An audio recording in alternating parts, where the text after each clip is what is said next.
Niko's Steaks, Clifton Heights, Pennsylvania. I got my usual cheesesteak with fried onions on a cedar roll, and I took my cheesesteak to Ship Bottom Brewing, Blendary and Barrel House in Swarthmore, Pennsylvania.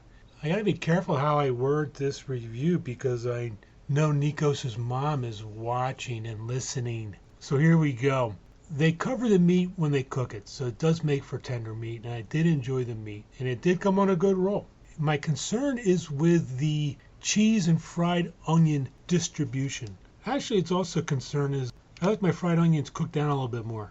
When I did hit a fried onion, it was I knew it because they were on a little bit on the raw side. Cheese, I covered a lot in the video. Top bite, meat and roll, bottom bite, a lot of cheese and onions. And then you'll see in the very last video where I open up the second half of the cheesesteak, and there's a whole lot of cheese and onions on that side. So I'm actually very curious for when I eat my leftovers today or tomorrow. That could be a very good app. Good cheesesteak, close to being a very good cheesesteak. We just need a little better cheese and fried onion distribution. All right, we're still in the January deep freeze. Clifton Heights.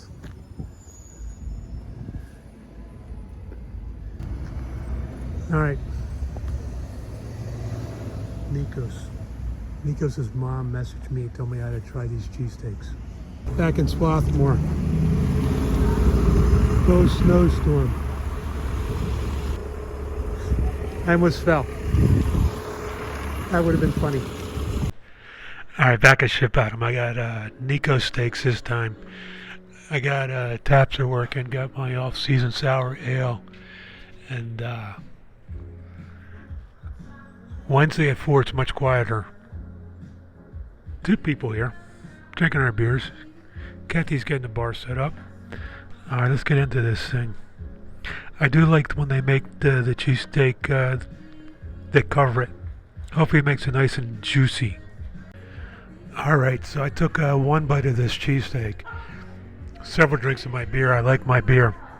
And I'm pretty sure I just said it, that when they cooked it, the meat, they cover it, and I did take maybe 40 minutes to get this out of my car to get over here parked and settled, maybe more than 40 minutes.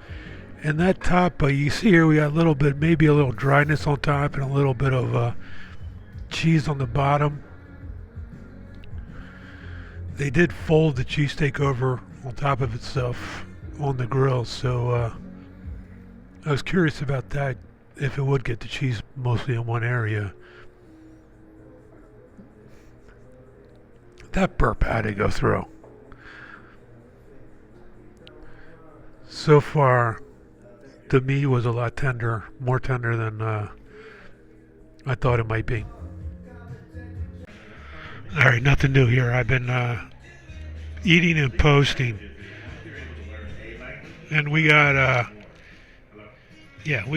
dryness on top, tender meat, but dryness on top, cheese and fried onions on bottom. Still very good. Nice ratios,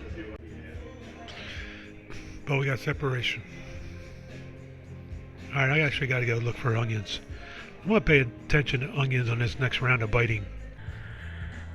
Alright, so there are onions. We can see the onions, and when I do hit an onion, I can taste them because you can see they're some big ones. It looks like they tried to cut that small, but it didn't go.